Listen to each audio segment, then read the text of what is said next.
Hello everybody, welcome back to the channel. Johnny here, and I'm gonna talk to you about how to tackle the bat boss, which some people have been annoyed with, struggling with.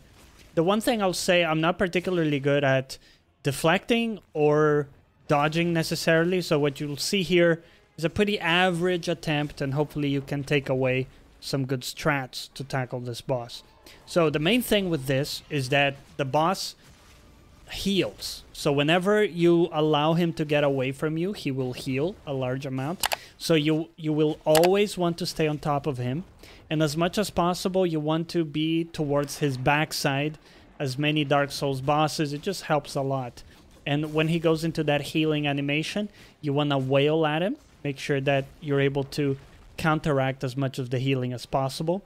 When he goes away like that, you also may want to throw a feather to stop him from healing and get back on him. The main thing with him is he has some close range attacks like you're seeing here. Ideally, you can deflect those because that will allow you to get a lot of hits in between the deflects, and they're fairly easy to see, to kind of see coming. They're very telegraphed. So I would recommend trying to deflect a lot of his attacks, and then combine that with the double claw attack. Ideally, you can have the talent where your second claw attack does a little bit of bleed damage over time. That does help quite a bit your damage. The only one other talent that I recommend here is the one that makes your deflecting window bigger. I would max that out if you haven't already. It really helps in any of the bosses, really. It feels like without that, it's not that great of an experience trying to deflect. And you'll see here that even though I miss a lot of the deflects, many of them are also very generous. And I do get the deflect purely because I have that perk. So definitely recommend that. And the name of the game is staying aggressive. You can see here how much he's been able to heal, even though I'm always on top of him.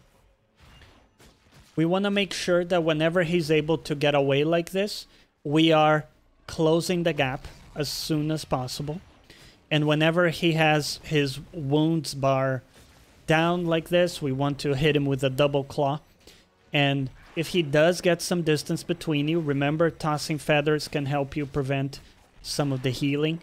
But just double dashing in is the name of the game here. Just get as close as possible.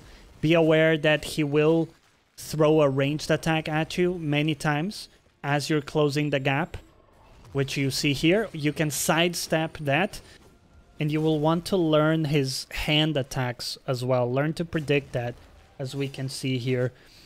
In a moment, I'm going to repeat this sequence in slow-mo so you can see how it actually goes. It's the downstroke, and then he pulls back the hand, which is another attack, even though it may not seem like it. And you'll see here he has this tendency of pulling away right after.